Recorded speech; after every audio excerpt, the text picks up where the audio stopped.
Alors, nous sommes à la 4e vidéo sur la pratique du Svaratantra. Vous avez clairement distingué quelle est votre narine active ce matin au réveil en heure de Brahma Muhurta. Vous vous êtes accordé au Titi en cours au jour lunaire. Maintenant, on va aller un petit peu plus loin et faire un petit complément de pratique. Vous pouvez retrouver donc à la page 15 de l'agenda. Voilà, donc maintenant que vous avez bien conscientisé ce processus aussi de reliance entre ce qui se passe en soi et ce qui se passe dans l'univers, dans le macrocosme, on va aller un petit peu plus loin dans nos ressentis. Donc vous retrouvez votre posture assise, vous retrouvez votre attention à la narine qui est active en ce moment.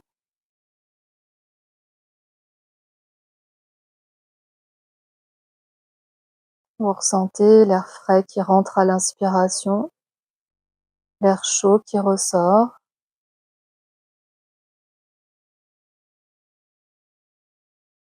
Et donc maintenant, essayez de voir où tape le souffle dans la narine quand vous inspirez.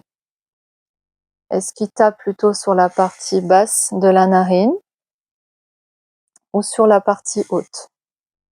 Donc ça, vous référez-vous bien au schéma.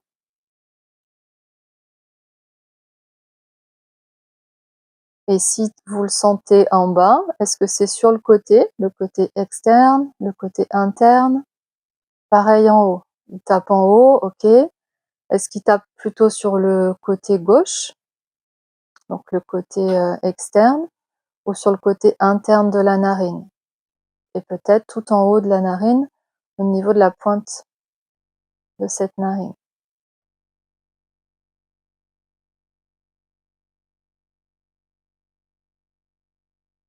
Et peut-être qu'il est clairement au centre aussi de la narine. Vous le sentez, donc là c'est le souffle neutre qui reste au centre.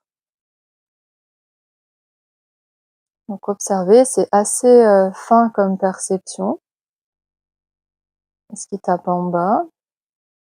Donc s'il tape dans la partie basse de la narine, c'est ce qu'on appelle le souffle lunaire, où les qualités qui prédominent sont celles des éléments eau et terre. Donc c'est des qualités de ce qu'on appelle soma, de cohésion, pardon, de soutien, de renforcement, de rafraîchissement.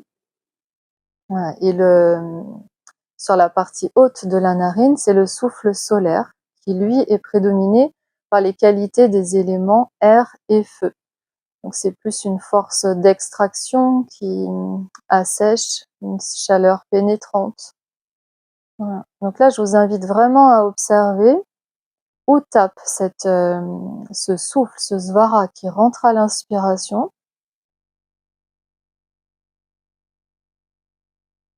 Et par la suite, essayez de vous laisser ambiancer par les qualités présentes. Est-ce que vous sentez une énergie rafraîchissante, de repos? Alors bien sûr, l'air que l'on inspire est toujours un peu frais, mais malgré tout, voilà, est-ce qu'il est davantage rafraîchissant? Est-ce que vous sentez qu'il soutient, qu'il vous pose? Ou si au contraire, il est plutôt donc en haut, une énergie plutôt chaude, d'action, d'assèchement.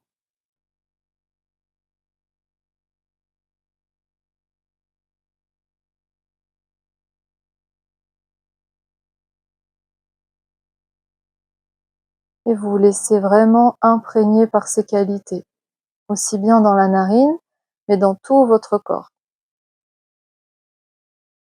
Comme si vous perceviez ces qualités vraiment dans votre globalité. Donc sans toujours chercher à interpréter ou à juger comme quoi que ce soit, on est toujours là pour observer ce qui se passe en soi, ici et maintenant.